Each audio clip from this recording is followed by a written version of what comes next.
അസ്സലാമു അലൈക്കും വറഹമത്തുള്ള. ലക്ഷക്കണക്കിന് ഹാജിമാർ അറഫയിൽ സംഗമിച്ചത് നമ്മൾ കണ്ടു. അവിടെ ഒരുപാട് പ്രാർത്ഥനകൾ അള്ളാഹുലേക്ക് ഉയർന്നിട്ടുണ്ടാവും. ഒരുപാട് ആളുകൾ ലോകത്തിൻ്റെ വിവിധ കോണുകളിൽ നിന്ന് നോമ്പെടുത്തുകൊണ്ട് ഈ ദിവസം പ്രവാചകൻ്റെ കൽപ്പന പാലിച്ചു. അപ്പോൾ അറഫയുടെ ഹുത്തുബ അത് നമ്മൾ പല ഭാഷയിൽ ഇന്ന് നടന്ന ഹുത്തുബ ലോകത്ത് പല ഭാഗത്ത് കേട്ടു. അതിനൊക്കെ അപ്പുറം നമ്മൾ ഈ ദിവസത്തിൽ ഈ കാര്യങ്ങളൊക്കെ നിർവഹിക്കുന്നതിനൊപ്പം ഈ ചിന്തകളൊക്കെ എടുക്കുന്നതിനൊപ്പം നമ്മൾ മനസ്സിലാക്കേണ്ട വളരെ പ്രധാനപ്പെട്ട കാര്യങ്ങളിലൊന്നാണ് പ്രവാചകൻ സല്ലല്ലാഹു അലൈഹി വസല്ലം നടത്തിയ അറഫ ഖുത്ബ, അറഫ പ്രഭാഷണം.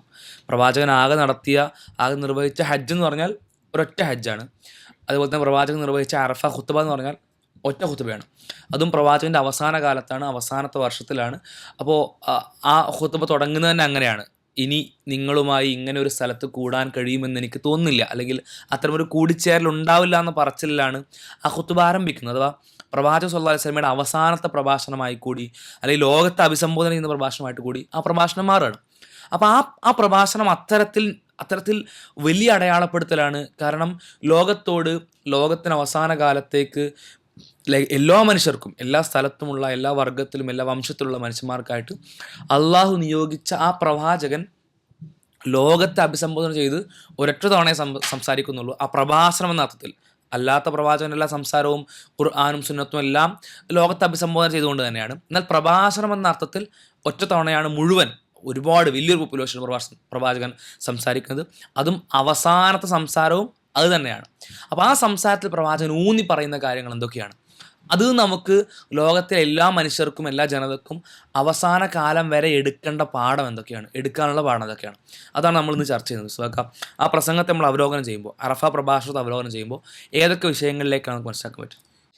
റസൂലുള്ള ഈ ഖുത്ബ നിർവഹിക്കുന്നത് ഹിജ്റ 10-ാം വർഷമാണ്. അതിൻ്റെ ഒരു പശ്ചാത്തലം നമുക്കറിയാലോ. ഹുദൈബിയ സന്ധിക്കൊക്കെ ശേഷമാണ് ഇങ്ങനത്തെ ഒരു ഖുത്ബയിലേക്കും ഹജ്ജ് ചെയ്യുന്നതിലൊക്കെ പ്രവാചകൻ പോകുന്നത്. അപ്പോൾ റസൂലുള്ളാഹി സ്വല്ലല്ലാഹു അലൈഹി വസല്ലമ ഹജ്ജിൻ്റെ കർമ്മം ജനങ്ങൾക്ക് പഠിപ്പിച്ചു കൂടി ചെയ്യാണ്. നിങ്ങൾ എന്നിൽ നിന്ന് ഹജ്ജിൻ്റെ കർമ്മം കണ്ടുപിടിക്കുക. അപ്പോൾ വാഹനത്തിൻ്റെ മേലെ ഇരുന്നിട്ടും താഴെ ഇറങ്ങിയിട്ടൊക്കെ പ്രവാചകൻ അവരെ നിരീക്ഷിക്കുന്നുണ്ട്, ഇത് പഠിപ്പിച്ചു കൊടുക്കുന്നുണ്ട്. അങ്ങനെ അറഫയിൽ വെച്ചിട്ട് റസൂലുള്ളാഹി സ്വല്ലല്ലാഹു അലൈഹി വസല്ലമ ആ കൂടി നിൽക്കുന്ന ജനങ്ങൾക്കും ഇനി അങ്ങോട്ട് വരാൻ പോകുന്ന മുഴുവൻ ആളുകൾക്കുള്ള ഒരു പ്രസംഗമായിട്ടാണ് അത് നിർവഹിക്കുന്നത്. ഇത് ഇമാം മുസ്ലിം റിപ്പോർട്ട് ചെയ്യുന്ന രൂപമാണ് നമ്മൾ എടുക്കുന്നത്. വ്യത്യസ്ത റിവായത്തുകളിലൂടെ അത് വന്നിട്ടുണ്ട്. അതെ, പല റിപ്പോർട്ടുകളിൽ നമുക്ക് അറഫ പ്രസംഗത്തിൻ്റെ രൂപങ്ങൾ കാണാമെങ്കിലും അതിൽ ചിലതൊക്കെ ദുഅഫുള്ള ചില രൂപങ്ങളൊക്കെ പലപ്പോഴും പല ആളുകളുടെ ഇടയിലൊക്കെ പ്രചരിക്കുന്നത് കാണാറുണ്ട്. അപ്പോൾ അതിൻ്റെ സ്വീകാര്യത ഉറപ്പുവരുത്തിയതിന് ശേഷം മാത്രം അതിൽ പാഠങ്ങൾ എടുക്കുന്നെങ്കിൽ അത്തരത്തിൽ തന്നെ ശ്രദ്ധിക്കുക എന്നുള്ള കാര്യം പ്രത്യേകം ഓർമ്മിപ്പിക്കുകയാണ്. ഇത് ചെറിയൊരു പാർട്ട് മാത്രമേ ഇവിടെ ഉള്ളൂ. പക്ഷേ ഇമാം മുസ്ലിം റിപ്പോർട്ട് ചെയ്യുന്നതിൽ ചെറിയൊരു ഭാഗമാണുള്ളത്. അതിന് വലിയ ഒരുപാട് പാഠങ്ങൾ നൽകുന്നതാണ്. അവിടെ നമുക്ക് നിങ്ങൾ ആദ്യം തന്നെ റസൂലുള്ളാഹി സ്വല്ലല്ലാഹു അലൈഹി വസല്ലമ പറയുന്നത്, എൻ്റെ പ്രഭാഷണം നിങ്ങൾ ശ്രദ്ധിച്ച് കേൾക്കണം. ഒരു ഹംദും സ്വലാത്തൊക്കെ കഴിഞ്ഞതിന് ശേഷം അതൊരു രീതി കൂടിയാണ്. അതായത് പ്രധാനപ്പെട്ട ഒരു കാര്യം പറയാൻ പോകുന്നു, ഒരു പ്രഭാഷണം നടത്തുന്നു എന്നൊക്കെ പറയുന്ന സമയത്തുള്ള ഒരു രീതി കൂടിയാണ്. പ്രവാചകൻ്റെ ആദ്യത്തെ ദഅവത്തിൻ്റെ രീതിയും ഇതേപോലെ തന്നെ പ്രഭാഷണം. ഇത് ആളുടെ അറ്റൻഷൻ ഫസ്റ്റ് വിളിച്ച് അറ്റൻഷൻ വാങ്ങിയിട്ടാണ് പ്രവാചകൻ ചെയ്യുന്നത് കാര്യം പറയുന്നത്. നേരെ പോയിട്ട് വിഷയം പറയല്ല. അത് സഫ മറുവിന്റെ മേലെ കയറി എന്നിട്ട് പ്രവാചകൻ സല്ലല്ലാഹു അലൈഹി വസല്ലം കുടുംബങ്ങളെ വിളിക്കുന്ന അതൊരു പ്രഭാഷണമാണ് യഥാർത്ഥത്തിൽ. അപ്പൊ അങ്ങനെ ഒരു പ്രഭാഷണം പ്രവാചകൻ നിർവഹിക്കുകയാണ്. ശ്രദ്ധിച്ച് കേൾക്കുക. ഇനി അടുത്ത് പറയുന്ന കാര്യം ഇത് അവസാനത്തതായിരിക്കുന്ന, അതൊന്നുകൂടി അറ്റൻഷൻ കിട്ടാനും കൂടി ഉപയോഗപ്പെടും. ഇനി നമ്മൾ കാണൂല, ഇനി ഇങ്ങനെ കൂടൂല എന്നാണ് പ്രവാചകൻ പറയുന്നത്. ഇവിടെ വെച്ച് ഇനി ഒരിക്കലും നിങ്ങളുമായിട്ട് സന്ധിക്കാൻ കഴിയുമോ എന്ന് എനിക്കറിയില്ല. അതൊരു വൈകാരികത കൂടിയാണ്. അപ്പൊ ഇതൊക്കെ കഴിഞ്ഞ് വരുന്ന സമയത്തും അബൂബക്കർ റളിയല്ലാഹുവിന്റെ കണ്ണിങ്ങനെ കണ്ണുനീരൊലിക്കുന്നുണ്ട്. കാരണം ഓരോ സന്ദർഭങ്ങളിലും പ്രവാചകൻ ഇതിങ്ങനെ അദ്ദേഹത്തിന്റെ മരണത്തെക്കുറിച്ച് സൂചിപ്പിക്കുകയാണ്. അപ്പൊ ആ സൂചിപ്പിക്കുന്ന ഒരു സൂചന കൂടിയാണ്, ഈ വർഷം കഴിഞ്ഞാൽ എനിക്ക് നിങ്ങളെ കാണാൻ കഴിഞ്ഞേക്കില്ല. അത് ശരിക്കും പ്രവാചകത്തിന്റെ തെളിവ് കൂടിയാണ്. കാരണം പ്രവാചകൻ അങ്ങനെ പറയുന്നു, ആ തൊട്ടടുത്ത് തന്നെ പ്രവാചകൻ മരണപ്പെടുന്നു. ആ സമയത്ത് പ്രവാചകൻ രോഗബാധിതനല്ല. ഹജ്ജ് പോലൊരു കാര്യം നിർവഹിക്കാൻ കഴിയുന്ന ആരോഗ്യമുള്ള അവസ്ഥയിലാണ് പ്രവാചകനുള്ളത്. കഴിഞ്ഞ് കുറച്ച് ദിവസം കഴിഞ്ഞിട്ട് ജന്നത്തുൽ ബഖീയിൽ പോയിട്ട് വന്നിട്ടാണ് പ്രവാചകൻ സല്ലല്ലാഹു അലൈഹി വസല്ലം ആ ഒരു അവസ്ഥയിലേക്ക് എത്തുന്നത്. അഥവാ മുഹമ്മദ് വസല്ലമയുടെ പ്രവാചകത്തിന്റെ തെളിവ് കൂടിയാണ്. അങ്ങനെ ഒരു കാര്യം പ്രവചിക്കാൻ കഴിഞ്ഞു എന്നുള്ള കാര്യം, തൻ്റെ മരണത്തിലേക്ക് എത്തുന്ന വിഷയം ഒരുപാട് പല രീതിയിൽ പല ധ്വനികളിൽ പ്രവാചകൻ പറയുന്നു എന്നുള്ള കാര്യം ഇബ്നു അബ്ബാസ് റളിയല്ലാഹു അൻഹു ഒരു അദ്ധ്യായത്തിൻ്റെ തഫ്സീർ പറയുന്നത് കൂടെ അങ്ങനെയാണല്ലോ, ഇദാ ജാഅ നസ്റുല്ലാഹി വൽ ഫത്ഹ് വറഅയ്തൻ നാസ യദ്ഖുലൂന ഫീ ദീനില്ലാഹി അഫ്വാജ. വല്ലാത്തൊരു രീതിയിലാണ് പറയുന്നത്. പിന്നെ ഈ ആയത്തിറങ്ങുമ്പോൾ സഹാബത്തിനൊക്കെ ഭയങ്കരമായിട്ടുള്ള സന്തോഷമുണ്ട്. ഇത് കാരണം സന്തോഷമുള്ള വകുപ്പുകളുണ്ട്. നിങ്ങൾക്ക് അള്ളാഹുവിൻ്റെ സഹായം വന്നെത്തിയാൽ, അതുപോലെ തന്നെ വിജയം വന്നെത്തിയാൽ, അതേപോലെ തന്നെ നിങ്ങൾ കാണുകയാണെങ്കിൽ ജനങ്ങൾ എന്ത് ചെയ്യുന്നു, ദീനിലേക്ക് ഇങ്ങനെ കൂട്ടം കൂട്ടായിട്ട് വരുന്നതായിട്ട് കണ്ടു കഴിഞ്ഞാൽ നിങ്ങൾ അള്ളാഹുവിനെ തസ്ബീഹ് ചെയ്യാന്ന് പറയുന്നത് സന്തോഷമാണ്. പക്ഷെ 2 കണ്ണുകൾ നിറയുന്നുണ്ട്. അത് അബൂബക്കർ അള്ളാഹിന്റെ കണ്ണുകളാണ്. കാരണം പ്രവാചകന്റെ മരണത്തെക്കുറിച്ചാണ് അത് സൂചിപ്പിക്കുന്നത് എന്നുള്ളൊരു ധ്വനി അദ്ദേഹത്തിന് അതിലൂടെ മനസ്സിലാകുന്നുണ്ട്. എന്താണെങ്കിലും ആ ഒരു അവസാനത്തെ പ്രസംഗമായിട്ട് റസൂലുള്ളാഹി സ്വല്ലല്ലാഹു അലൈഹി വസല്ലം ഇത് നിർവഹിച്ചിട്ട് പിന്നീട് പറയുന്നൊരു കാര്യം, ഈ ദിവസത്തിൻ്റെയും ഈ മാസത്തിൻ്റെയും ഈ നാടിൻ്റെയും പവിത്രത പോലെ നിങ്ങളുടെ രക്തവും നിങ്ങളുടെ സമ്പത്തും എന്നും പവിത്രമാണെന്നുള്ളത്. അതായത് ലോകത്തിലുള്ള മനുഷ്യർ ആരാണെങ്കിൽ നമ്മളിത് സംസാരിക്കുന്നത് പിന്നെ അട്ടപ്പാടിയിലെ മധുവിൻ്റെ കൊലപാതകം കഴിഞ്ഞ് കുറച്ച് വർഷങ്ങൾക്ക് ശേഷമാണ്, വർഷം കഴിഞ്ഞ് അതിൻ്റെ വിധി ഹൈക്കോടതി പ്രസ്താവിച്ചതിന് ശേഷമാണ്. ഇത് എത്രത്തോളം നമ്മളുടെ നാട്ടിൽ ഈ കാലഘട്ടത്തിൽ അതിന് സാധ്യത ഉണ്ട് എന്നുള്ളത് നമ്മൾ ആലോചിക്കണം. അതായത് ഇത്രയും മനുഷ്യാവകാശങ്ങൾ സംരക്ഷിക്കപ്പെടാൻ നിയമങ്ങളും സംവിധാനങ്ങളും ഉണ്ടാക്കിയ കാലഘട്ടത്തിൽ പോലും മനുഷ്യൻ്റെ സമ്പത്തും മനുഷ്യൻ്റെ അഭിമാനവും മനുഷ്യൻ്റെ രക്തവും സംരക്ഷിക്കപ്പെടുന്നുണ്ടോ എന്നുള്ളത് ശരിക്കും വളരെ പ്രസക്തമായ ചോദ്യമായിട്ടുള്ള നമ്മൾ ആലോചിക്കേണ്ട ഒരു സംഗതിയാണ്. എന്നിട്ട് റസൂലുള്ള പറയുന്നത് ഈ മനുഷ്യൻ്റെ സമ്പത്തിനെയും മനുഷ്യൻ്റെ അഭിമാനത്തെയും അതേപോലെ തന്നെ രക്തത്തെയും, വേറൊന്നിൻ്റെ അഭിമാനം പറയുന്നുണ്ട്. എന്താണെങ്കിലും മനുഷ്യൻ്റെ അഭിമാനം, മനുഷ്യൻ്റെ സമ്പത്ത്, മനുഷ്യൻ്റെ രക്തം, ഇത് മൂന്നിനെയും പ്രവാചകൻ സല്ലല്ലാഹു അലൈഹി വസല്ലമ ഉപമിക്കുന്നത് എന്തിനോടാ? ഈ ദിവസത്തെ, ഈ മാസത്തെ, ഈ സ്ഥലത്തിൻ്റെ പവിത്രതയാണ്. ദുൽഹിജ്ജ മാസം, അറഫ ദിവസം, ഈ മൂന്നിൻ്റെയും പവിത്രതയെ പറ്റി ഇത് കേൾക്കുന്ന ഒരാൾക്ക് എസ്പെഷ്യലി വിശദീകരിച്ചേണ്ട ആവശ്യമുണ്ടല്ലോ. ദുൽഹജ്ജ് മാസത്തോളം പവിത്രമാണ്, ദുൽഹജ്ജിൽ ആദ്യത്തെ 10 ദിവസത്തോളം പവിത്രമാണ്, അതിൽ തന്നെ അറഫാ ദിനത്തിൻ്റെ പവിത്രത്തോളാണ്, അവിടെ സ്വീകരിക്കപ്പെടുന്ന പ്രാർത്ഥനകൾ, അതേപോലെ തന്നെ നോമ്പിൻ്റെ പ്രതിഫലം, ഇതൊക്കെ നമുക്കറിയാം. മക്കയുടെ പ്രതിഫലം അറിയാം. ഇതിൻ്റെ പവിത്രത എത്രത്തോളമാണുള്ളത് അതുപോലെ പവിത്രമാണ് നമ്മളുടെ ഒപ്പമുള്ള ഒരു സുഹൃത്തിൻ്റെ, ഒരു സഹോദരൻ്റെ സമ്പത്ത്. അവൻ്റെ സമ്പത്ത് അത് കടം വാങ്ങി തിരിച്ചു കൊടുക്കാതിരിക്കുക എന്ന് പറഞ്ഞാൽ അവിടെ ആ സമ്പത്തിൽ അതിക്രമം കാണിക്കൽ തന്നെയാണ്, ആ പവിത്രതയെ ബഹുമാനിക്കാതിരിക്കൽ തന്നെയാണ്. അതേപോലെ തന്നെ അന്യായമായിട്ടുള്ള ഇടപെടലുകൾ നടത്തുന്നുണ്ടെങ്കിൽ, അതേപോലെ തന്നെ അന്യായമായിട്ട് മറ്റൊരു മനുഷ്യൻ്റെ സമ്പത്ത് കഴിക്കുന്നുണ്ടെങ്കിൽ, പറ്റിക്കുന്നുണ്ടെങ്കിൽ, അതൊക്കെ സമ്പത്തിലെ ആ അനീതി കാണിക്കലാണ്, പവിത്രത ഇല്ലാതാക്കലാണ്. മറ്റൊരു മനുഷ്യൻ്റെ രക്തത്തെ, മറ്റൊരു മനുഷ്യൻ്റെ ജീവിതത്തെ, മറ്റൊരു മനുഷ്യൻ്റെ അഭിമാനത്തെ അത് നമ്മൾ ക്ഷതമേൽപ്പിക്കുന്നുണ്ടെങ്കിൽ, വേദനിപ്പിക്കുന്നുണ്ടെങ്കിൽ, ഇല്ലാതാക്കുന്നുണ്ടെങ്കിൽ, ഈ ദിവസങ്ങളുടെ പവിത്രതയെ കളങ്കപ്പെടുത്തുന്നത് എത്രത്തോളം, ആ നാടിൻ്റെ പവിത്രതയെ, അറഫ ദിനത്തിൻ്റെ പവിത്രതയെ കളങ്കപ്പെടുത്തുന്നത് എത്രത്തോളം മോശമാണോ, എത്രത്തോളം പ്രശ്നങ്ങൾ ഇതിൽ കിടക്കുന്നുണ്ടോ അത്രയും പ്രശ്നങ്ങൾ ഇതിലും കിടക്കുന്നുണ്ടെന്നുള്ളത് മനസ്സിലാക്കുക എന്നുള്ളതാണ്. പിന്നീട് റസൂൽ പറയുന്ന ആദരിക്കാനാണ്. അള്ളാഹു സുബ്ഹാനഹു വ തആല മനുഷ്യനെ ആദരിക്കുന്നുണ്ട്. വലഖദ് കറംനാ ബനി ആദം, ആദം സന്തതിയെ അള്ളാഹു ആദരിക്കുന്നുണ്ട്. അത് ഓരോ മനുഷ്യനെയും അള്ളാഹു സുബ്ഹാനഹു വ തആല ആ പവിത്രത നൽകിക്കൊണ്ട് ആദരിക്കുകയാണ്. പക്ഷെ മനുഷ്യന്മാർ പരസ്പരം ഇത് ചെയ്യണം, ഈ ആദരവ് അങ്ങോട്ടും ഇങ്ങോട്ടും നൽകണം, ബഹുമാനം നൽകണം, പരസ്പരം കളിയാക്കരുത്, രക്തം ചിന്തരുത് എന്നൊക്കെ റസൂലുള്ളാഹി സ്വല്ലല്ലാഹു അലൈഹി വസല്ലം ലോകത്തോട് പറയുന്നൊരു സന്ദർഭം കൂടിയാണ് ഈ അറഫ പ്രസംഗം എന്ന് പറയുന്നത്. അതിനുശേഷം പിന്നീട് റസൂലുള്ള പറഞ്ഞ എന്താണ്? ഈ ജാഹിലിയ കാലഘട്ടത്തെ പാടെ ഇല്ലാതാക്കുക. അത് ശരിക്കും വലിയ പ്രഖ്യാപനമാണ്. ഇപ്പോൾ ജാഹിലിയ കാലഘട്ടം തന്നെ നമ്മൾ ആലോചിക്കുന്നത് ഒരിക്കലും അത് പ്രവാചക സ്വല്ലല്ലാഹു അലൈഹി വസല്ലമയുടെ മുമ്പുണ്ടായ കാലഘട്ടം മാത്രമാണെന്നൊരിക്കലും ആലോചിക്കരുത്. അങ്ങനെയാണെങ്കിൽ ആ കാലത്തെ സൂചിപ്പിക്കാനുള്ള വല്ല പേരും അവിടെ പ്രയോഗിച്ചാൽ മതിയായിരുന്നു. ജാഹിലിയത്ത് പറഞ്ഞാൽ എന്താണ്? അറിവില്ലായ്മ എന്നാണ്, അജ്ഞത എന്നാണ്. അതിലേറ്റവും വലിയ അറിവില്ലായ്മ, ഏറ്റവും വലിയ അജ്ഞത എന്ന് പറഞ്ഞാൽ ദൈവത്തിൽ പങ്കുചേർക്കലാണ്, അള്ളാഹുവിൽ പങ്കുചേർക്കലാണ്. അതല്ലാതെ അതിന് താഴത്ത് വരുന്ന അനേകം ജാഹിലിയത്തുകളുണ്ട്, അറിവില്ലായ്മകളുണ്ട്. അഥവാ കൃത്യമായി പടച്ചവൻ പറഞ്ഞ അറിവിൽ നിന്ന് നമ്മൾ മാറി നിൽക്കുന്ന, ആ അറിവിനെ പറ്റി ബോധ്യമില്ലാത്ത അവസ്ഥയിൽ അബദ്ധങ്ങളും തെറ്റുകളും പ്രവർത്തിക്കുന്ന ഒരവസ്ഥ നമുക്കുണ്ടോ, നമ്മൾ ആ വിഷയത്തിൽ, ആ സാഹചര്യത്തിൽ ജാഹിലിയത്താണെന്ന് മനസ്സിലാക്കുക, നമ്മുടെ ജാഹിലിയത്തെ മനസ്സിലാക്കുക. ഇത്തരത്തിൽ ഒരുപാട് ജാഹിലിയത്തുകൾ നമുക്കിടയിലുണ്ട്. ആ ജാഹിലിയത്തുകൾ ഓരോന്നും അള്ളാഹുവിൻ്റെ വേദഗ്രന്ഥം, അള്ളാഹുവിൻ്റെ ഇസ്ലാമും നിയമങ്ങളും വെച്ച് ക്രോസ് ചെക്ക് ചെയ്ത് ആ ജാഹിലിയത്തുകൾ ഒഴിവാക്കൽ നമ്മുടെ ബാധ്യതയാണ്. ഇത് നമ്മുടെ നാട്ടിൽ ജാഹിലിയത്ത് ഒരാളുടെ ഏറ്റവും പ്രധാനപ്പെട്ട മാർഗം എന്ന് പറഞ്ഞാൽ കൾച്ചറാണ്, സംസ്കാരമാണ്. നമ്മൾ പിന്തുടർന്നു പോരുന്ന ഏതൊക്കെയോ പ്രവർത്തനങ്ങൾ നമുക്കിപ്പോഴും മാറ്റിവെക്കാൻ കഴിഞ്ഞിട്ടില്ല. അത് ഇസ്ലാം ഇവിടേക്ക് എത്തിയിട്ട് 1500 കൊല്ലം എന്ന് പറഞ്ഞാൽ പോലും നമ്മളിപ്പോഴും കൾച്ചറിൻ്റെ പല സ്വഭാവങ്ങളും പല പെരുമാറ്റങ്ങളും പല രീതികളും പല ആചാരങ്ങളും പേറുന്നുണ്ട്. സാംസ്കാരികമായിട്ട് നമുക്ക് പ്രവർത്തിക്കാവുന്ന ഒരുപാട് മേഖലകളുണ്ട്, സാംസ്കാരികമായിട്ട് നമുക്ക് ചെയ്യാവുന്ന ഒരുപാട് വിഷയങ്ങളുണ്ട്. ഇസ്ലാം എല്ലാത്തിലും കണിശതയൊന്നും അത്തരത്തിൽ സകല വിഷയങ്ങളിലും കണിശതൊന്നും പറയുന്നില്ല. അപ്പോൾ ഉദാഹരണത്തിന് വസ്ത്രം നമുക്ക് നമ്മുടെ സംസ്കാരത്തിനനുസരിച്ച് ഇടാവുന്നതാണ്. ഇസ്ലാം പറയുന്ന മാനദണ്ഡത്തെ പാലിക്കണം, ഇസ്ലാം പറയുന്ന അടിസ്ഥാനമായിട്ടുള്ള ക്രൈറ്റീരിയകളൊക്കെ പിന്തുടരണം. അതിനപ്പുറത്ത് നമുക്ക് അറബികളുടെ വസ്ത്രം നമ്മൾ ധരിക്കേണ്ട ആവശ്യമില്ല, നമുക്ക് പാനും ഷർട്ടും ധരിക്കാവുന്നതാണ്. അനുവാദം നൽകിയ വിഷയമാണ്. അതിൽ എന്താ പറയുക, ഏതെങ്കിലും ശ്രേഷ്ഠത കുറവോ കൂടുതലോ ഒന്നും ഒരു സംസ്കാരത്തിൻ്റെ വസ്ത്രങ്ങൾക്കും ഇല്ല. ഇസ്ലാം പറയുന്ന മാനദണ്ഡങ്ങൾ പാലിക്കുന്നുവെങ്കിൽ ഇതും ധരിക്കാം. അങ്ങനെ ഒരുപാട് വിഷയങ്ങൾ ആ തരത്തിലുണ്ട്. ഭാഷ, അതേപോലെ തന്നെ സംസാര രീതി, ഇതിനൊക്കെ ആ തരത്തിലുള്ള ഫ്ലെക്സിബിലിറ്റി ഉണ്ട്, അല്ലെങ്കിൽ അത്തരം വിഷയങ്ങളിലേക്ക് പോകാം. എന്നാൽ ചില വിഷയങ്ങൾ കണിശത പറയുന്നുണ്ട്. ആ കണിശത പറയുന്ന വിഷയങ്ങളിൽ കണിശമായി തന്നെ നിൽക്കുക നമുക്ക് കഴിയേണ്ടതുണ്ട്. അവിടെ പിന്നെയും നമ്മളെ സംസ്കാരം നമ്മുടെ പെരുമാറ്റത്തെ മാറ്റുന്നുണ്ടെങ്കിൽ, ഇപ്പോൾ ഇനി പറയാൻ പോകുന്ന വിഷയമാണ് സ്ത്രീകളുടെ വിഷയമൊക്കെ.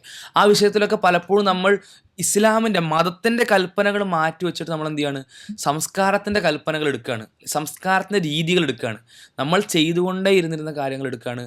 അങ്ങനെ എടുക്കുന്നുണ്ടെങ്കിൽ മതം വ്യക്തമാക്കിയൊരു വിഷയത്തിൽ, അള്ളാഹു കൃത്യമായി പറഞ്ഞൊരു വിഷയത്തിൽ, ഇത്തരത്തിൽ നമ്മുടെ സാംസ്കാരികമായ ഏതെങ്കിലും വിഷയങ്ങൾ, അല്ലെങ്കിൽ നമ്മൾ ഒരുപാട് കാലമായി പിന്തുടർന്നു പോരുന്നൊരു വിഷയം, അതിനി പടച്ചോന്റെ നിയമത്തിനെതിരാണെങ്കിലും കുഴപ്പമില്ല, ഞങ്ങളത് തന്നെ നിൽക്കുകയാണെന്ന് പറയുകയാണെങ്കിൽ അവിടെ നമ്മൾ ജാഹിലിയത്തിലാണെന്ന് മനസ്സിലാക്കുക.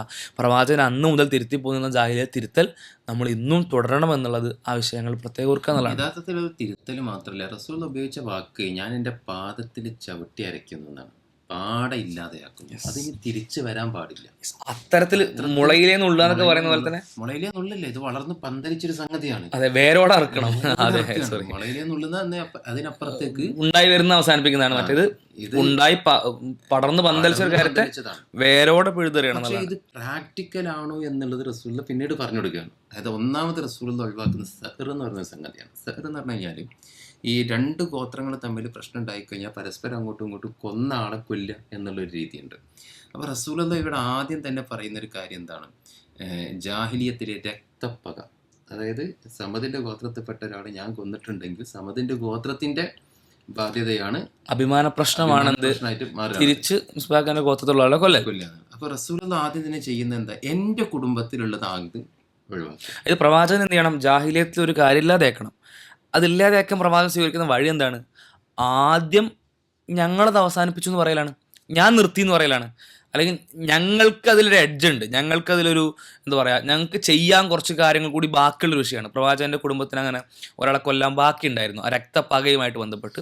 അത് ആ കുടുംബം അങ്ങനെ നിർവഹിച്ചു പോകുന്ന രീതി അനുസരിച്ച് ഇവരാണ് ഇനി കൊല്ലേണ്ടത്. അതാണ് അവരുടെ രീതി, അവരുടെ അഭിമാന പ്രശ്നമാണ്.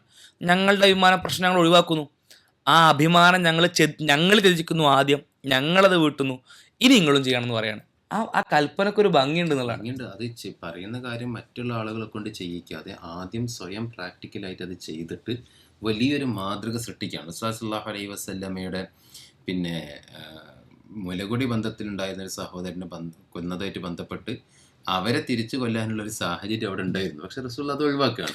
ഇബ്നു റബീഉൽ ഹാരിസ് ആണ് കൊല ചെയ്യപ്പെട്ടത്. ആ കൊല ചെയ്യപ്പെട്ടതിന് പകരമായിക്കൊണ്ട് കൊല ചെയ്യാനുള്ള സാഹചര്യം അവിടെ ഉണ്ടായിരുന്നു. ഹുദൈലാണ് കൊന്നിട്ടുണ്ടായിരുന്നു, വധിച്ചിട്ടുണ്ടായിരുന്നു.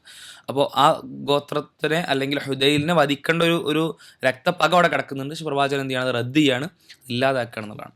പിന്നീട് ജാഹിലിയത്തിലെ പലിശ, അത് വല്ലാത്തൊരു സംഗതിയാണ്. ഒന്നാമത് ഈ പക, ദേഷ്യം, ഇങ്ങനത്തെ സംഗതികളൊക്കെ അടക്കുക എന്നുള്ളത്. രണ്ടാമത്തെ വളരെ പ്രധാനപ്പെട്ട കാര്യമാണ് സാമ്പത്തിക രംഗങ്ങൾ. എനിക്ക് ഇങ്ങോട്ട് കിട്ടാനുള്ളത്, എൻ്റെ കുടുംബത്തിന് ഇങ്ങോട്ട് കിട്ടാനുള്ളത് ഞാൻ എന്ത് ചെയ്യാണ്, ഒഴിവാക്കുകയാണ്.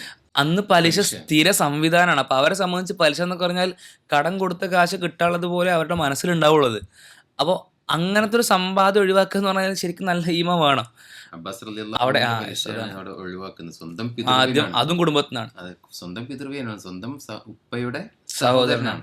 ആ സഹോദരന് കിട്ടാനുള്ള പലിശ പാടെ ഇല്ലാതാക്കുകയാണ്, പ്രഖ്യാപിക്കുകയാണ്. ഞങ്ങളുടെ കുടുംബത്തിന് കിട്ടാനുള്ളത് അല്ലെങ്കിൽ എൻ്റെ പിതൃവിന് കിട്ടാനുള്ളത് ഞാനിത് അവിടെ റദ്ദ് ചെയ്തിരിക്കുന്നു, ക്യാൻസൽ ചെയ്തിരിക്കുന്നു.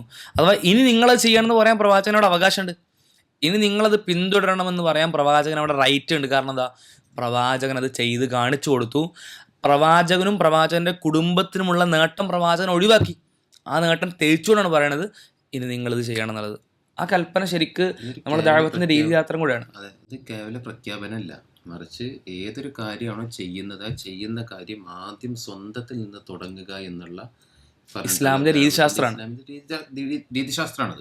അപ്പോൾ അതിലൂടെ റസൂലുള്ളാഹി സ്വല്ലല്ലാഹു അലൈഹി വസല്ലമ ജനങ്ങൾക്ക് കൂടി ബോധ്യപ്പെടുത്തുക. അപ്പോൾ റസൂലുള്ള ഒഴിവാക്കാൻ പറഞ്ഞു എന്നുള്ളതിൻ്റെ അപ്പുറത്തേക്ക് റസൂലുള്ള പറഞ്ഞു, റസൂലുള്ള തന്നെ ആദ്യം ചെയ്ത് കാണിച്ചു, അപ്പൊ തന്നെ ചെയ്ത് കാണിച്ചത്. അപ്പൊ തന്നെ ചെയ്ത് ശരിക്കും നമ്മുടെ നാട്ടിലെ ചില ആൾക്കാർ ഈ എന്താ പറയാ, ഇപ്പോൾ എന്തെങ്കിലും ചാരിറ്റിക്കൊക്കെ വേണ്ടിയിട്ട് വലിയ പ്രയാസം അനുഭവിക്കുന്ന ആൾക്കാർക്ക് അവർക്ക് വേണ്ടി കളക്ട് ചെയ്യുമ്പോഴേക്ക് ഈ മെത്തഡോളജി ഉപയോഗിക്കുന്നത് കാണാൻ കഴിയും.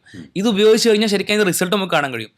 ചില ആൾക്കാർ വന്ന് പറയും, ഞാനിതാ ഇത്ര രൂപ പ്രഖ്യാപിച്ചിരിക്കും, ഞാനത് കൊടുക്കുമെന്ന് പറയും. ആ മനുഷ്യൻ തന്നെ കൊടുത്തു കഴിഞ്ഞാൽ ചിലപ്പോൾ ഈ പ്രയാസപ്പെട്ട് നിൽക്കുന്ന ആളുടെ പ്രശ്നം പരിഹരിക്കാനുള്ള കാശ് അവിടുന്ന് തന്നെ അങ്ങ് പിരിയും ചിലപ്പോൾ. അഥവാ ഒരു നന്മയ്ക്ക് വേണ്ടി ആളുകളെ ക്ഷണിക്കുമ്പോൾ ഒരുപാട് വൈകാരികമായി പറഞ്ഞ് നിങ്ങളൊക്കെ ആളെ സഹായിക്കണം എന്ന് പറയുന്നതിനേക്കാൾ ഇയാളെ സഹായിക്കേണ്ടതാണ്, സഹായിക്കാനുള്ള അനിവാര്യതയുണ്ട്, ഞാൻ എന്ത് ചെയ്യുന്നു, സഹായിച്ച് തുടങ്ങുന്നു, നിങ്ങളും അവൻ സഹായിക്കും. അതേപോലെ തന്നെ ഈ വിഷയം നമ്മളെ ഗൗരവമായി നമ്മുടെ സമൂഹത്തിൽ തിരുത്തേണ്ട വിഷയമാണ്, നമ്മളെല്ലാം മാറേണ്ട വിഷയമാണ്. ഞാനിതാ മാറുന്നു, ഞാനിതാ ഇവിടെ മാറിയിരിക്കുന്നു, ഇനി നമ്മളെല്ലാം മാറണം. ഈ പറച്ചിലിന് ശരിക്ക് ഗാംഭീര്യം കൂടുതലാണ്, മാറ്റാനുള്ള പവർ കൂടുതലാണെന്നുള്ളതാണ്. പിന്നീട് റസൂൽ നേരെ പോകുന്നത് സ്ത്രീകളായിട്ട് ബന്ധപ്പെട്ട വിഷയത്തിലാണ്. ഖുർആൻ എടുത്ത് നോക്ക് നിങ്ങൾ, വാഷിറുഹുന്ന ബിൽ മാറൂഫ്, നിങ്ങൾ സ്ത്രീകളോട് ഏറ്റവും മാന്യമായി പെരുമാറേണ്ടതുണ്ട്. അപ്പോൾ സ്ത്രീകളുടെ കാര്യത്തിൽ നിങ്ങൾ അള്ളാഹുവിനെ സൂക്ഷിക്കുക എന്ന് പറയുന്നത് ആ കാലഘട്ടത്തിൽ പോലും പുരുഷന്, ഏതൊരു കാലഘട്ടമാണെങ്കിലും പുരുഷന് ശാരീരികമായിട്ടൊരു എഡ്ജ് സ്ത്രീകളുടെ വിഷയത്തിൽ കുറച്ചധികം ഉണ്ടെന്നറിയാം. പക്ഷെ ആ കാര്യത്തിൽ പോലും നിങ്ങൾ ആരെ സൂക്ഷിക്കണം? അള്ളാഹുവിനെ സൂക്ഷിക്കണം. അതായത് സ്ത്രീകളുടെ കാര്യത്തിൽ ഒരു സ്ത്രീ നമുക്കെതിരായി പ്രാർത്ഥിക്കുന്ന സാഹചര്യം ഉണ്ടായിക്കൂടാ. നമ്മളുടെ ഭാര്യയാകാം, നമ്മളുടെ കൂടെയുള്ള ആളുകളാകാം. എന്നിട്ട് അള്ളാഹ് പറയുന്നത്, അള്ളാഹുവിൽ നിന്ന്, റസൂൽ പറയുന്നത് അള്ളാഹുവിൽ നിന്നുള്ളൊരു സംരക്ഷണ കരാറോട് കൂടിയിട്ടാണ് നിങ്ങൾ അവർ സ്വീകരിച്ചിട്ടുള്ളത്. അത് നിങ്ങൾ നിങ്ങൾക്ക് ഒരു കരാറ് പാലിക്കാനുണ്ടെന്നുള്ള വാണിംഗ് ആണ് പ്രവാചകൻ തരുന്നത്. ആ കരാറിനെ പറ്റി അള്ളാഹു എന്ത് ചെയ്യും? ചോദ്യം ചെയ്യും. വല്ലദീനഹും അമാനാത്തിഹിം വഅഹ്ദിഹിം റാഊൻ എന്നാണല്ലോ. അല്ലെങ്കിൽ എന്താ പറയുക, വിശ്വാസികളെ പറ്റി പല സ്ഥലങ്ങളിലായിട്ട് പറയുന്നവർ അവർ കരാറിൽ പാലിക്കുന്ന ആളുകളാണ്, അവർ അള്ളാഹുവിൻ്റെ മാർഗ്ഗത്തിൽ ഒരു കരാറിൽ ഏർപ്പെട്ട് കഴിഞ്ഞാൽ ആ കരാറിനെ പൂർത്തീകരിക്കുന്ന ആളുകളാണ്. അതേപോലെ തന്നെ ഇവിടെ സ്ത്രീകളുടെ വിഷയത്തിൽ പ്രത്യേകം പറയുന്നു, നിങ്ങൾ എന്ത് ചെയ്തിരിക്കുന്നു, അവരിൽ നിന്ന് മീസാഖൻ ഖലീദ, നിങ്ങൾ അവരിൽ നിന്നൊരു ശക്തമായ കരാർ വാങ്ങുകയും ചെയ്തു. കരാർ സംരക്ഷണ കരാറാണ്. അതായത് എന്ത് പ്രയാസം വന്നാലും അവരെ യാതൊരു പ്രയാസത്തിനും വിട്ടുകൊടുക്കൂല എന്നുള്ളൊരു സംരക്ഷണം കൂടി. ആ സംരക്ഷണം എന്ന് പറഞ്ഞാൽ പ്രത്യേകം മനസ്സിലാക്കണം. നേരത്തെ സംസ്കാരത്തെ പറ്റി പറഞ്ഞല്ലോ, ആ സാംസ്കാരികമായിട്ട് വരുന്ന ചില സംരക്ഷണമില്ലായ്മകളും അരക്ഷിതാവസ്ഥകളും ഒക്കെ അവർക്കുണ്ട്. അതിൽ നിന്നുകൂടെ അവരെ സംരക്ഷിക്കുക എന്നുള്ളതിൻ്റെ ഭാഗമാണ്. ഇപ്പോൾ നമ്മൾ സംസ്കാരത്തിൽ പഠിച്ച മനസ്സിലാക്കിയ ചില പ്രത്യേക ദൗത്യങ്ങൾ, ജോലികൾ അത് അവരെ കൊണ്ട് നിർബന്ധമായി ചെയ്യിപ്പിക്കുക, അല്ലെങ്കിൽ ഇസ്ലാം നിർബന്ധമായിട്ട് അവരോട് പറയാത്ത രീതിയിൽ അവരെ ജീവിപ്പിക്കാൻ നിർബന്ധിതരാക്കുക. എന്നിട്ട് നമ്മൾ പറയാം, നമ്മൾ ബാക്കി കൊടുക്കുന്നുണ്ടല്ലോ, അല്ലെങ്കിൽ എന്താ പറയുക, സാമ്പത്തികമായിട്ട് നൽകുന്നുണ്ട്, ഭക്ഷണം കൊടുക്കുന്നുണ്ട്, വീട് കൊടുക്കുന്നുണ്ട്, അപ്പം നമ്മൾ സംരക്ഷിച്ചില്ലേ എന്ന് പറയാം. ഒരിക്കലും അതല്ല. സംരക്ഷണത്തിൻ്റെ ഉത്തരം അവിടെ അവസാനിക്കുന്നില്ല. സംരക്ഷണം എന്ന് പറഞ്ഞാൽ എപ്പോഴാണ് പൂർത്തിയാകുന്നത്? ഇസ്ലാം അവൾക്ക് അനുവദിച്ച ആ ഒരു രീതിയിൽ അവൾക്ക് ജീവിക്കാൻ പറ്റണം എന്നുള്ളതാണ്. ഇസ്ലാം അവളോട് നിർബന്ധമായി പറഞ്ഞ കാര്യങ്ങളെ നമ്മൾ നിർബന്ധമായിട്ട് പറയാൻ പാടുള്ളൂ. ഇസ്ലാം അവൾക്ക് കൊടുത്ത അളവുകളെല്ലാം നമ്മളും കൊടുക്കണം, അല്ലെങ്കിൽ നമ്മളും കൊടുക്കണം. ഈ കൊടുക്കൽ എന്തുകൊണ്ടാണ് വരുന്നത്? പുരുഷൻ കൊടുത്തിട്ടാണ് അവൾക്ക് അള്ളാഹു കൊടുത്ത അളവുകൾ കിട്ടുക, അല്ലെങ്കിൽ പുരുഷൻ അനുവദിച്ചിട്ടാണ് അവർക്ക് അള്ളാഹു കൊടുത്ത ആ ഒരു എന്താ പറയുക, വിശാലത ജീവിക്കാൻ കഴിയണമെങ്കിൽ പുരുഷൻ അനുവദിക്കണോ എന്നുള്ള ചോദ്യം അവിടെ വരും. ആക്ച്വലി അള്ളാഹു ആണ് എല്ലാത്തിൻ്റെ അധിപൻ. അവിടെ പുരുഷൻ പ്രത്യേകിച്ച് കൊടുക്കേണ്ടതോ അനുവദിക്കേണ്ടതോ ആയിട്ടുള്ള ആവശ്യമില്ല. അള്ളാഹു കൊടുത്താൽ അവളുടെ നിയമമാണത്. പക്ഷെ പുരുഷനെ പറ്റി എന്തുകൊണ്ടാണ് പ്രത്യേകം എടുത്തു പറയുന്നത്? കാരണം നേരത്തെ പറഞ്ഞ പോലെ തന്നെ ഈ സമൂഹത്തിന് അള്ളാഹു തആല ക്രമീകരിച്ചിട്ടുള്ളതിൽ പുരുഷന് അള്ളാഹു തആല എഡ്ജ് കൊടുത്തിട്ടുണ്ട്. ആ എഡ്ജ് കൊണ്ടാണ് കാലാകാലം ചരിത്രത്തിൽ നോക്കുന്ന സമയത്ത് പുരുഷനാണ് ഇവിടെ ഭരിക്കുന്നത് കാണാൻ കഴിയുക, പുരുഷൻ അവിടെ നിയന്ത്രിക്കുന്നത് കാണാൻ കഴിയുക. ഇനിയിപ്പോൾ ശാരീരികമായിട്ട് എടുത്തു കഴിഞ്ഞാൽ പോലും, അതിനി ലൈംഗികത എടുത്തു കഴിഞ്ഞാൽ പോലും, കുടുംബജീവിതം എടുത്തു കഴിഞ്ഞാൽ പോലും, സാമൂഹിക ജീവിതം എടുത്തു കഴിഞ്ഞാൽ പോലും, ശാരീരികമായിട്ടുള്ള അവസ്ഥയിൽ പോലും പല സാഹചര്യങ്ങളിലും അല്ലെങ്കിൽ അധികവും എന്താണ്, പുരുഷനാണ് കുറച്ചുകൂടി എഡ്ജ് ഉള്ളത്. അപ്പോൾ ആ ഒരു നിയന്ത്രണം സ്വാഭാവികമായിട്ടും പുരുഷൻ്റെ ഭാഗത്തുനിന്ന് സ്ത്രീകൾക്കോ സമൂഹത്തിനോ ഉണ്ടാവും. അപ്പോൾ അത് ഉണ്ടാകുന്നത് പലപ്പോഴും ചൂഷണമായിട്ട് മാറിയേക്കാം. ആ ചൂഷണമായിട്ട് മാറിയേക്കാനുള്ള സാധ്യത കൊണ്ടാണ് പഠിച്ചു എന്ത് ചെയ്യുന്നത്, ഇത്തരത്തിൽ അള്ളാഹു തആല ക്രമീകരിച്ചിട്ടുള്ള സമൂഹത്തിൽ കുറച്ച് എഡ്ജുള്ള പുരുഷനോട് എന്ത് ചെയ്യുന്നത്, അവനാണ് ഇത് ലംഘിക്കാനുള്ള സാധ്യത, അവനാണ് ഈ സംരക്ഷണത്തെ ഇല്ലാതാക്കാനും അല്ലെങ്കിൽ അവൾക്ക് പ്രയാസം കൊടുക്കാനും ചൂഷണം ചെയ്യാനൊക്കെ സാധ്യത. അപ്പോൾ ആ സാധ്യതയുള്ള അവനെ തന്നെ എന്ത് ചെയ്യാണ്, ഈ സംരക്ഷണം ഉറപ്പിക്കേണ്ടതിൻ്റെ ബാധ്യത ഏൽപ്പിക്കുകയാണ്. അഥവാ ഒരു സാമൂഹിക സംവിധാനത്തിൻ്റെ ഏറ്റവും മികച്ച രീതിയാണ്.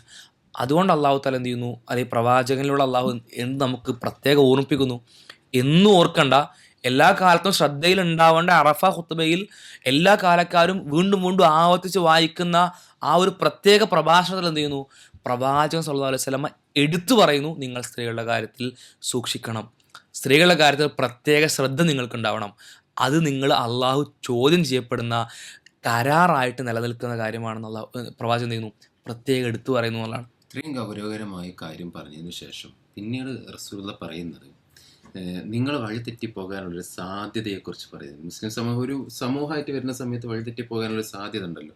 അവിടെ നിങ്ങൾ എനിക്ക് ശേഷം വഴിതെറ്റിപ്പോകാതിരിക്കാൻ അള്ളാഹുവിൻ്റെ ഗ്രന്ഥം മുറുകെ പിടിക്കാൻ. വ്യത്യസ്ത ആശയങ്ങൾ വരും, വ്യത്യസ്ത ഇസങ്ങൾ വരും, ഓരോ കാലഘട്ടത്തിലും ചേർന്നതാണെന്ന് തോന്നിപ്പിക്കുന്ന പല സംഗതികളും പല കാലഘട്ടങ്ങളിലും വരും. ആ സന്ദർഭത്തിൽ നിങ്ങൾ വഴിതെറ്റിപ്പോകാതിരിക്കാൻ രണ്ട് രീതിയിൽ അത് പറയാം. ഒന്ന് ഇസ്ലാമിക ജീവിതത്തിൽ നിന്ന്, അല്ലെങ്കിൽ മറ്റൊന്ന് സ്വർഗത്തിൽ നിന്ന്. എന്താണെങ്കിലും ഇതിൽ നിന്ന് വഴിതെറ്റി പോകാതിരിക്കാൻ നിങ്ങളെ ഒരു ഗ്രന്ഥം ഞാൻ നിങ്ങളെ ഏൽപ്പിച്ചു പോകുന്നു. അത് അള്ളാഹിൻ്റെ കലാമാണ്. അത് മുറുകെ പിടിച്ചോ, ആ മനുഷ്യന് യാതൊരു തരത്തിലും പിന്നീട് ഒരു രീതിയിലുള്ള വഴികേടുണ്ടാകില്ല, ജ്ഞാനത്തിലേക്ക് എത്തിച്ചേരൂല. അടിസ്ഥാനം അള്ളാഹുവിൻ്റെ ഗ്രന്ഥമാണെന്നുള്ളതാണ് ഏറ്റവും ബേസിക്കലിയോട് പറഞ്ഞു വെക്കുന്നത്. അഥവാ അത് മുറുകെ പിടിക്കുകയാണെങ്കിൽ കാലത്തിൻ്റെ ഒഴുക്കിൽ വരുന്ന പല ആശയങ്ങളും പല വ്യാഖ്യാനങ്ങളും, മതത്തിൻ്റെ തന്നെ ഇസ്ലാമിൻ്റെ തന്നെ പല വ്യാഖ്യാനങ്ങളും അതെല്ലാം വരുന്ന സമയത്ത് നിങ്ങൾ ഖുർആനെയാണ് മുറുകെ പിടിക്കുന്നതെങ്കിൽ അതിൽ അഭിപ്രായ വ്യത്യാസങ്ങൾ വരില്ല. അത് അഭിപ്രായ വ്യത്യാസങ്ങൾക്ക് അതീതമായിക്കൊണ്ട്, മാറ്റത്തിരുത്തലുകൾക്ക് അതീതമായിക്കൊണ്ട് അള്ളാഹു സംരക്ഷിച്ച വേദഗ്രന്ഥമാണ്. അതിനെ അടിസ്ഥാനമാക്കിക്കൊണ്ട് നിങ്ങൾ ബാക്കിയുള്ള കാര്യങ്ങൾ നോക്കിക്കാണുകയാണെങ്കിൽ നിശ്ചയമായി നിങ്ങൾക്ക് എന്ത് ചെയ്യാം, ശരിയായിട്ടുള്ള വഴിയിൽ ഉറച്ചു നിൽക്കാം. പിന്നെ പ്രവാചകനെ മറ്റൊരു ഹദീസിൽ കാണാൻ കഴിയും, തറക്തു ഫീക്കും അമ്രൈൻ, നിങ്ങൾക്ക് രണ്ട് കാര്യങ്ങളാണ് വിട്ടുപോകുന്നതാണ്. ആ രണ്ട് കാര്യങ്ങൾ നിങ്ങൾ എന്ത് ചെയ്യരുത്, തെറ്റിപ്പോകരുത്, അത് നിങ്ങളെ വഴിപിഴപ്പിക്കാതെ നിങ്ങൾ ശരിയായ വഴി ഉറച്ചു നിർത്തും. ആ രണ്ട് കാര്യങ്ങൾ ഏതാണ്?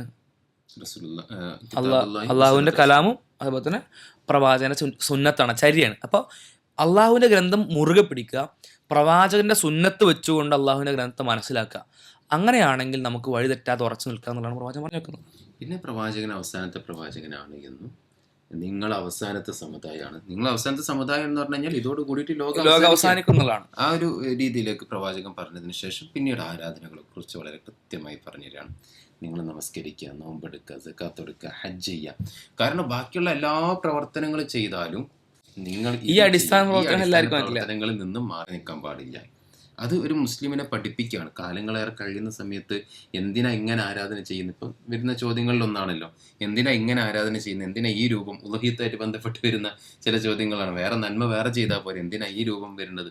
അവിടെ റസൂലുള്ള പറഞ്ഞു, ഇങ്ങനെ അള്ളാഹു സുബ്ഹാനഹു തആല നൽകിയിട്ടുള്ള ഒരു ആരാധനയാണ്.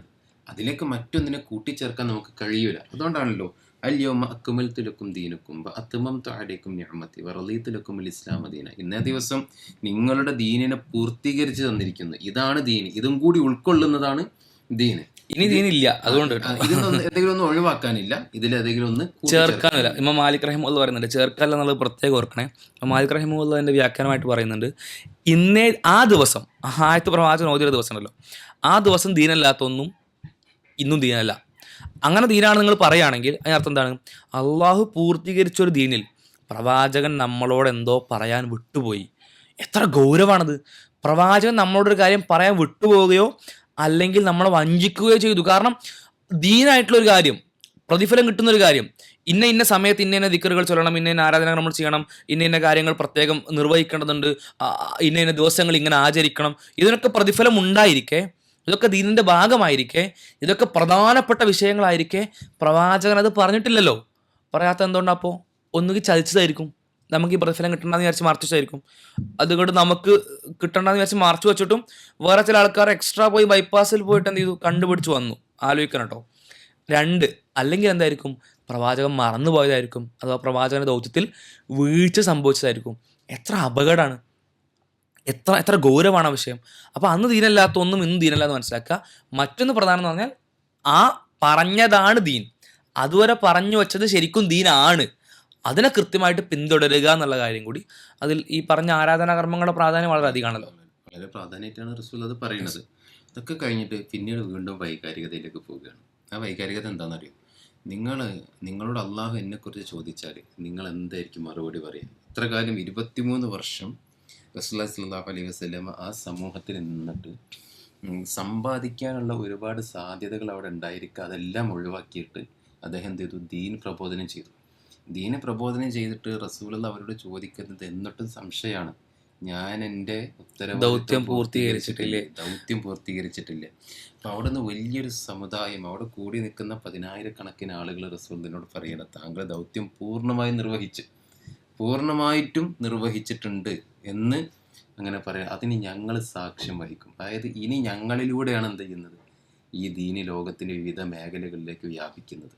ഞങ്ങളുടെ തലമുറകളിലൂടെയാണ് പറയുമ്പോൾ. റസൂലുള്ളാഹി സ്വല്ലല്ലാഹു അലൈഹി വസല്ലമയെ കുറിച്ച് പറയുമ്പോൾ നമ്മൾ ഈ തലമുറ എന്ന് പറയുമ്പോൾ, തറവാട് എന്ന് പറയുമ്പോൾ ആണുങ്ങളെയാണല്ലോ എടുക്കുന്നത്.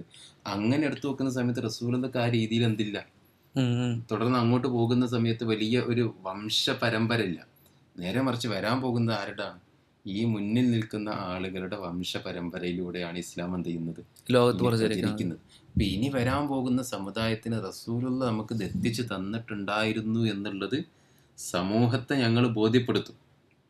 അത് റസൂലുള്ള, അത് കേൾക്കുന്ന റസൂലിനൊക്കെ ഉണ്ടാകുന്ന ഒരു സമാധാനത്തിലായി. അതുകൊണ്ടാണ് റസൂലുള്ളാഹി 3 തവണ ആവർത്തിച്ചിട്ട് പറയുന്നത്, അല്ലാഹുവേ നീ സാക്ഷിയാണെന്ന് പറയുന്നുണ്ട്. സാക്ഷി എന്ന് പറയുന്നത് അത് വല്ലാത്തൊരു അവസ്ഥയാണ്. കാരണം ഇതിനിടയിൽ കൂടെ ശരിക്കും മനസ്സിലാക്കുന്നത്, അന്ന് ദീനില്ലാത്ത കാര്യം ഇന്ന് ദീനിൽ ആഡ് ചെയ്ത ആളുകൾ പറഞ്ഞത് ശരിക്കും പ്രവാചകൻ ദൗത്യം പൂർത്തീകരിച്ചിട്ടില്ല എന്നുള്ളതാണ്.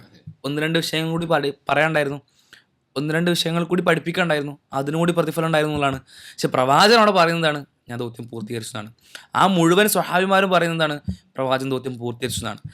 പ്രവാചകൻ അള്ളാഹുവിനെ സാക്ഷിയായിക്കൊണ്ട് വീണ്ടും ആവർത്തിക്കുന്നതാണ്, അള്ളാഹു നീ സാക്ഷിയാണ്, ഞാൻ എൻ്റെ ദൗത്യം പൂർത്തീകരിച്ചിട്ടുണ്ട്, അത് ഇവർ അംഗീകരിച്ചിട്ടുണ്ട് എന്നുള്ളത് എന്താണ്, അള്ളാഹുവിനെ സാക്ഷിയായിട്ട് പറയാന്നുള്ളതാണ്. അപ്പോൾ ഇത്രയാണ് ഇമാം മുസ്ലിം റിപ്പോർട്ട് ചെയ്യുന്ന റസൂലുള്ളാഹി സ്വല്ലല്ലാഹു അലൈഹി വസല്ലമയുടെ അറഫ ദിനത്തെ ഖുതുബയിലുള്ള സംഗതികൾ.